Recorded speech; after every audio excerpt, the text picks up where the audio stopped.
Durk Derrick Banks, aka Lil Durk, exploded onto the rap scene in the early 2010s. At that point, he was still only a teenager, but thanks to a wicked self-starter streak, he founded his very own rap collective known as Only the Family, through which he would drop his own original mixtapes like I'm a Hitta and Signed to the Streets. On the bright side of fame, all of that hard work paid off when he wound up on Def Jam Recordings in 2015. He'd soon after release his debut studio album, Remember My Name, to some stupendous sales numbers that would see the LP climb all the way to the 14th spot on the Billboard 200. From that point on, Durk achieved more and more success with each subsequent album release, going on to sell more copies than the last. But on the dark side of fame is a whole different story altogether, and while Lil Durk may be one of rap music's most popular artists, that's not to say the man is not riddled in controversy. In fact, Lil Durk's life has been consumed with violence, fallen friends, multiple arrests, time spent in the slammer, home invasions, and yes, even murder. Oh, and did I mention that he recently released his list of the top 50 rappers of all time?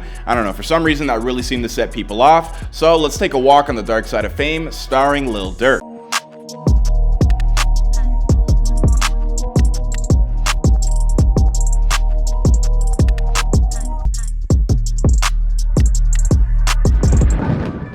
Lil Durk grew up in Chicago's South Side, as you might expect. His early years were far from easy. He once told Vice, "I don't think anybody feels safe in Chicago. Bullets ain't got no name on them." He also didn't exactly have one of the greatest role models to learn from either. His father, Dante Banks, spent a ton of time in and out of prison while Durk was a child, eventually receiving a life sentence for his role as the ringleader in a crack cocaine operation that was broken up by the Chicago police. Conspiracy went farther than that, but they said we only gonna sentence you for 9 months of the conspiracy. We saying that you sold so much drug in 9 months that you don't need to be on the street no more, is what they saying. Durk would later famously say that his father had been arrested with 8 million bricks on him. When asked by a reporter if this was in fact true, Durk confirmed the story and then said, "That's why I want to be just like him." Durk credits his difficult childhood with turning him into the man he is today. But all things considered, it's pretty remarkable that Durk has wound up as successful as he is, because it wasn't just an absentee father that he would have to overcome. Throughout the course of his career, Lil Durk has arguably buried more close friends than almost any other rapper. The losses began to pile up for Durk in 2013 when his buddy Leonard Anderson, a rapper who went by the name LA Capone, was shot to death while exiting a recording studio. He walked and looked to see if he see the ride coming and somebody just walked up on him and shot him 3 times up close. And took him to the hospital and he was there in surgery for about 2 or 3 hours, and then he came out and said that he didn't make it because he was losing too much blood. As fast as they were pumping it in, it was coming back out because his heart was beating too fast. Only 1 year later, his cousin MacArthur Swindle, part of Durk's OTF collective under the rap name Nuski, was murdered as well. Then in 2015, Durk's manager, known all around the rap scene as Chino Dollar, was shot and killed after a meeting with former Chicago Bulls player Joakim Noah, in which the two were said to be discussing, ironically enough, anti-violence initiatives. This loss appeared to affect Durk more than the others that had come before it. Reflecting on the murder of his manager, Durk told Vice, "It f***ed me up. It still f***ed me up today, but I know what he wanted because he was around me every day. He wouldn't want me to stop because if I stop, I give everybody what they want. And we don't got no time for no mistakes." This wouldn't be the final relation that Durk would lose either, but we'll circle back to more recent events in a few moments. For now, let's take a look at Durk's past legal issues. Durk was arrested for the first time in 2011 after he was pulled over for drinking in his vehicle. What landed him in jail wasn't drinking, however, it was the fact that the police found him with a loaded handgun. So Durk was sentenced to 3 months in jail on a weapons charge. He would later be released on bond, but he'd be sent back for breaking parole and wind up serving 87 days in total. A couple of years later, Durk was arrested in June of 2013 after allegedly throwing a .40 caliber handgun into a nearby parked car while the police were approaching him on the South Green Street in Chicago.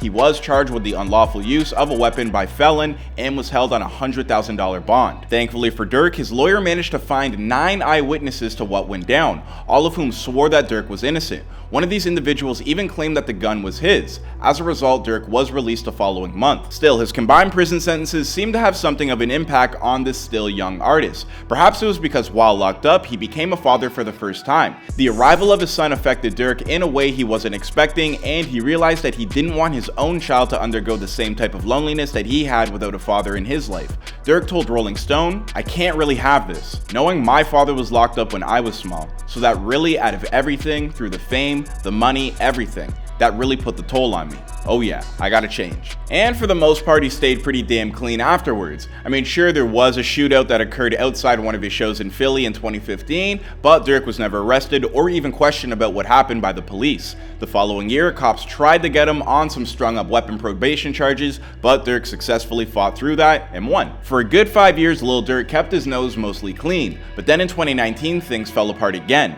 In February of that year, he and his friend King Von were involved in the shooting death of a man outside of an Atlanta City restaurant and accused of stealing $30,000 worth of jewelry as well as a Jeep Cherokee. Lil Durk would wind up turning himself into police a short time later, claiming that he was wholly innocent of the crime. But at his bail hearing, Atlanta police officers testified that a surveillance camera caught Lil Durk firing a gun towards the victim. Jovita, APD says they used at least 5 cameras from local businesses, including this BP, as well as from the Varsity across the street, in order to build their case against Lil Durk and his co-defendant. Eventually, both Durk and Von were released on bail, paying $250,000 and $300,000 respectively. Both men were placed on electronic monitoring, and as of right now, the charges are still pending on Lil Durk. I say Durk and not Von because, well, King Von would be the next loss that Lil Durk would suffer. In November of 2020, King Von was fatally shot after a brawl broke out in a parking lot outside of an Atlanta club. 2 groups of individuals got into a physical altercation. That physical altercation escalated into an exchange of gunfire. APD says the gun battle took place in 3 different spots near Trinity Avenue, where a total of 6 people were shot. 3 have died. According to some rumors, this loss so enraged Durk that he promised to get revenge for what happened to his friend. It's been reported that the rapper known as Quando Rondo was allegedly at the scene of the shooting where Von was killed. And while he faces no charges over the incident, he's dropped breadcrumbs that Durk may have put $1 million bounty on his head in retaliation. On the song End of Story, Rondo raps, "$1 million on my head, that's what they say. That's all you got? Make it 8. Rondo's reference to 8 million is a clear allusion to the earlier story I mentioned about Durk's father being caught with 8 million bricks on him. Ballsy of Rondo? I mean, sure, but before Durk could really respond, he'd suffer yet another debilitating loss with his own brother was killed. The rapper known as DThang, born Dante Banks Jr., was shot outside of Club O, a strip club in Harvey, Illinois in June of 2021. According to witnesses that were there, DThang was shot in the head and died immediately after an altercation that took place earlier in the night. Police say there was a chaotic scene at the strip club early Sunday morning. Multiple shots were fired and lots of weapons were found at the scene. Dante Banks was killed when he was shot in the head. The loss of his brother no doubt sent Durk reeling, but he'd have very little time to grieve before the violence would escalate yet again, this time with he and his girlfriend firmly in the crosshairs. Only about 4 weeks after the loss of his brother, Durk and his girlfriend India were viciously attacked in the privacy of their own home when armed invaders broke into their house. Taking place in the early hours of Sunday morning, Durk and India were awoken by the sound of gunshots. When they quickly grabbed their own weapons and returned fire.